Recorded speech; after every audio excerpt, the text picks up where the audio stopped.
Are disagreements between Christians always bad? They had such a sharp disagreement that they parted company. Acts 15:39. Anyone who has been in the church for any length of time will have noticed that the perfect world of Christian brotherhood is not so perfect and not so brotherly. In fact, we find that Christians argue, sometimes a lot, and sometimes over really stupid stuff. Often we argue because we are selfish and sinful, but is this always the case? In our passage, we have two strong Christian leaders with unresolvable differences. The issue was between Paul and Barnabas concerning what to do with Mark. Paul had been burned when Mark deserted him partway through his first missionary journey. See Acts 13:13. Yet Barnabas believed in Mark. It was his cousin. See Colossians 4:10. And he felt he needed another chance. Paul and Barnabas disagreed sharply. They argued. Both men were godly men. Both men were good men. Both men were filled with the Spirit. Both men were called by God, sent by the church, and worked in fruitful ministry together. And yet, their opinions were so deeply rooted that neither could be moved off of their position. Their conversations must have been intense, heated, and uncomfortable. Sometimes we get this idea that to be spiritual, we have to kill our passion and never disagree with anyone over anything.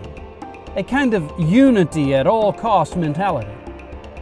Prone to maintain a facade of self-control and holiness, we inwardly seethe with anger and bitterness. I remember sitting in a church leadership meeting when a disgruntled man hijacked the meeting with multiple accusations against our pastor. The pastor had done nothing immoral or worthy of church discipline. He simply was not fulfilling this man's expectations, who went on and on with his gripes and complaints.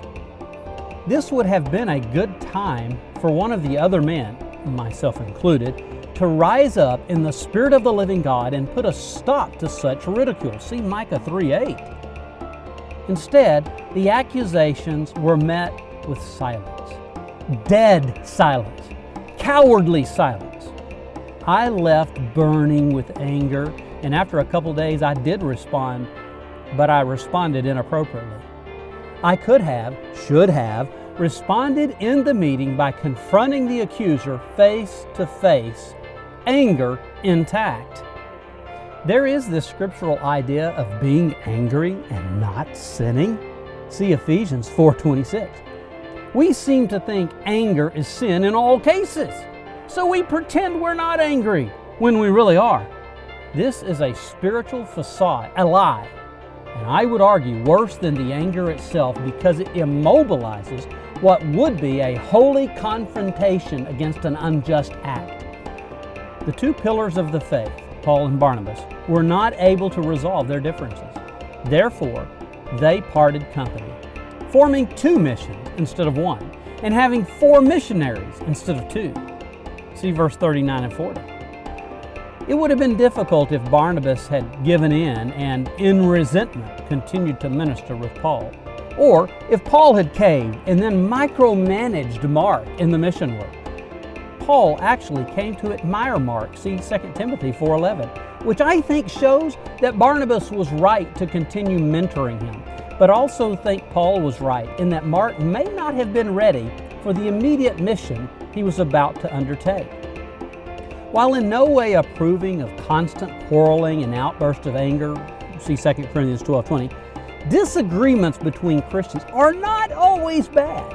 They can sometimes be necessary and actually used to multiply the work of the kingdom.